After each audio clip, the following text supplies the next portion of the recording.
Today we'll solve a question on accounts, the topic journal, and here's the question. You can see it.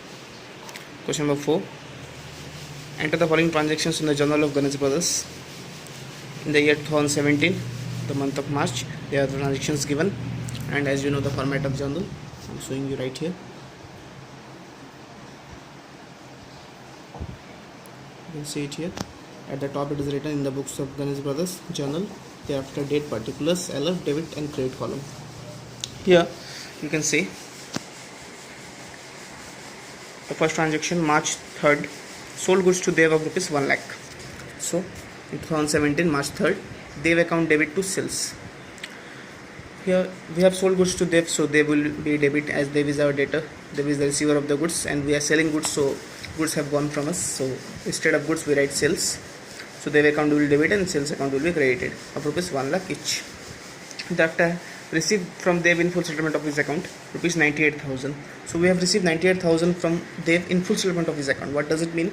We have sold goods of rupees 1 lakh to Dev. However, Dev has paid only 98,000, and according to him the full settlement is made, so he is not going to pay us any further amount. So in this case we have to assume that we have allowed him a discount of 2,000 rupees, as we are not going to receive any more amount from him. So we have to settle the account in 98,000 only. So we have to assume that we have provided him a discount of rupees 2,000 for 1 lakh rupees goods. After deducting 2,000 discount, rest 98,000 he has paid. So on the date March 5th, cash account will be debited as we have received cash 98,000.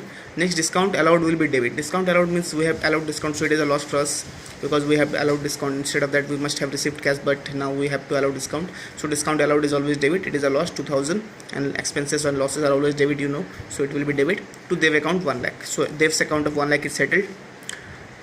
As it was earlier debit, now it is credit, so Dev's account is settled. Discount we have allowed of 2,000, and whatever we have received cash, that is 98,000, cash has come in, so cash will be debit on March 5th. The next transaction is sold goods to Manmohan of rupees 80,000.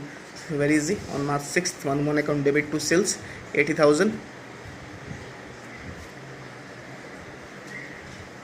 Next is Manmohan returned goods 1,000. So whatever sales we have made to Manmohan, out of that Manmohan has returned the goods of rupees 1,000. So on March 8, sales return will be debit. Manmohan to sales was, Manmohan account was debit and sales account was created earlier. Now sales return will be debit, as we have returned, we have got the goods back returned from Manmohan. So once Manmohan has returned the goods, sales return account will be debited and Manmohan will be credited. Just the reverse transaction of the previous transaction. In the previous transaction it was Manmohan debit and sales credit. Here it is sales return debit and Manmohan credit of rupees 1,000, being goods returned by Manmohan is the narration here. After that, received cash from Manmohan in full settlement of his account, that is 78,200. Now Manmohan has paid rupees 78,200 in full settlement of his account.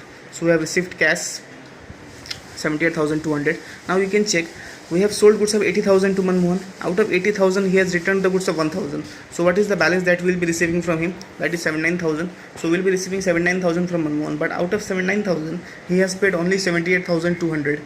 So and full settlement of an account is made. So since the full settlement of account is made, then out of 79,000 we have received 78,200. So 800 rupees we have to assume it as a discount. So cash account debited with 78,200 that we have received. Next is discount allowed debit rupees 800. This discount will be treated as a loss or expense, that is 800 rupees, and Manmohan account will be created with 79,000 rupees. This is on March 15, being cash received from Manmohan will be the narration. Next is received cash from Ram and discount allowed rupees 500. We have received cash from Ram 19,500, the similar transaction with the previous one. Cash account debit 19,500, discount allowed 500, to Ram 20,000. Because suppose for example Ram was a debtor, he has paid us rupees, he was owing us rupees 20,000. Now out of 20,000 he has paid 19,500, and his account is also fully settled. So 19,500 is what we have received. 500 rupees will be discount, and 20,000 is the total amount that was due from Ram, which is settled now.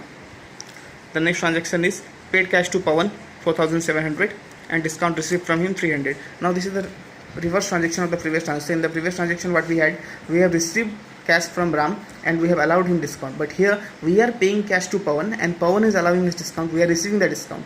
For example, if Pawan is a creditor, we need to pay him 5,000, but instead of paying him 5,000 we are paying him just 4,700 and telling him that now let's consider the account to be settled. Now when the account is settled, in that case we have earned a discount of 300 rupees. 300 rupees discount we have received. So this discount is an income for us, so income will be credited.